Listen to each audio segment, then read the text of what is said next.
দেখেন যে আশেপাশে সবাই খেলতেছে, আপনার খেলতে ইচ্ছে করে? করে? ডেলি বাবা যা ইনকাম হয় তাতে চলে না। এই যে আজকে কত 180 180 বিক্রি করছি। মোটা ক্যাশ লাগে, পারা যায় না।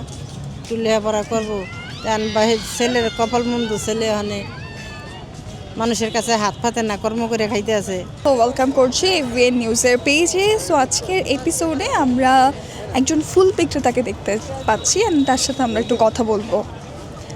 আসসালামু আলাইকুম, ভালো আছেন? ওয়ালাইকুম আসসালাম রহমতুল্লাহি ওয়া বারাকাতুহু। আলহামদুলিল্লাহ ভালো আছি, আপনি কেমন আছেন? আমিও ভালো আছি। আপনার পাশে বসে একটু কথা বলতে পারি? বলেন। একটু পাশে বসতে পারি? আচ্ছা, আপনি ভালো আছেন? আলহামদুলিল্লাহ।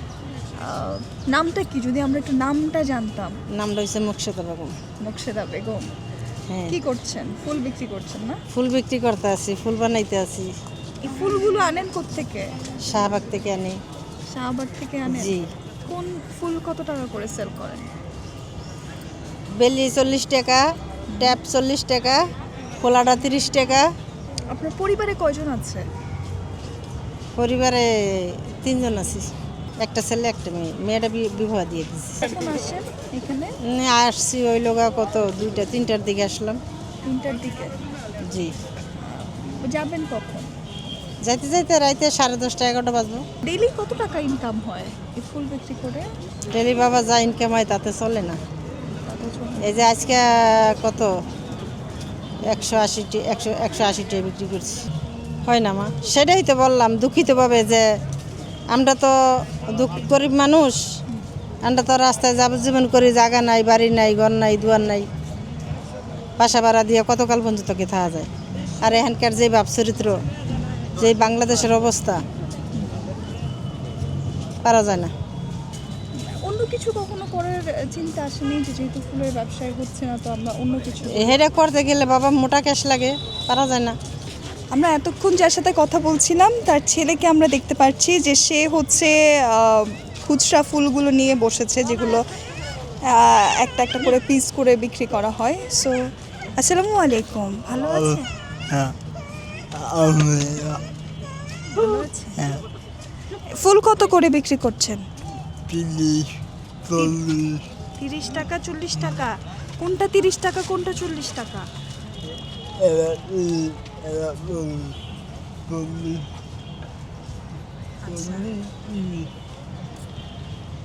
30।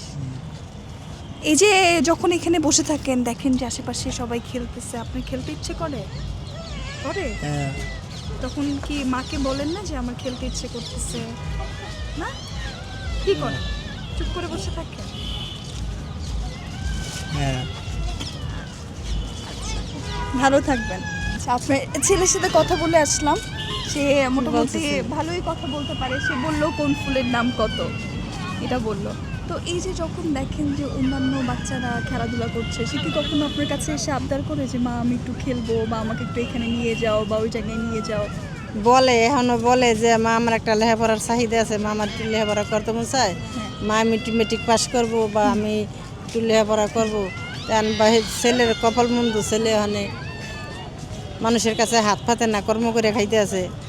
এনে কই যে বাবা তুমি যদি এই লেখাপড়া করতে যাও, তো তোমার কর্ম কেমনি কী হইব? তোমার ওষুধ বেড়ে টাকা লাগবো, তোমার স্কুলের খরচ লাগবো, তারপরে তোমার আরও বাড়তি খরচ আছে, কাপড়ের চোপড়ে, বই পুস্তক অনেক কিছু লাগবো। এখানে যে বাংলাদেশের যে অবস্থা, এতে তো বাবা পারা যায় না। তুই কর্ম করবি নাকি তুমি এটা করবো, কোনটা করবো? না, আমাদের তো এরকম অনেকগুলো প্রতিষ্ঠান আছে যারা এরকম স্পেশাল চাইল্ডদেরকে পড়াশোনার সুযোগ করে দেয়, বা এনজিও আছে। তাদের কাছে গিয়ে কি বা তাদের সাথে কি কখনো কথা বলা হয়েছে?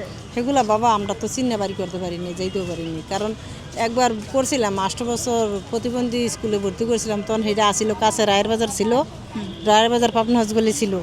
তখন এই হ্যাঁ একটু লেখাপড়া করাইছি, মানে হেরাও একটু ট্রিটমেন্টের খরচাপাতি দিছে। আবার মনে করেন তারা বই পুস্তক দিছে, তাকে মাধ্যমে গাড়ি দিয়ে স্কুলও নিচে আনছে। কয় বছর লেখাপড়া করছে, এই জন্য একটু হিসেব কিতাব জানে, একটু কথাবার্তা জানে। তারা বিভিন্ন ব্যায়াম ট্যাম দিছিল, একটু সুস্থ হয়েছে। এখানে এই যে এই পর্যন্ত এইভাবে গেল আর কি। পরে এই স্কুল কোথায় নিছে আর বলতে পারি না, যখন আবার ইয়াতা ছিল শ্যামলি গেছিল সেই সময় হেহনও নিছিলাম এনে দেখি 200 টাকা গাড়ি ভাড়া দিয়ে যায় পোষতে পারে পোষাইতে পারি না পরে কি করবো দিলাম কর্ম ধরাইয়া কর্ম করতে আছে এনে খাইতে আছে সেখানে কি শ্যামলীটা যেটা ছিল সেখানে কি গাড়ির ব্যবস্থা নেই?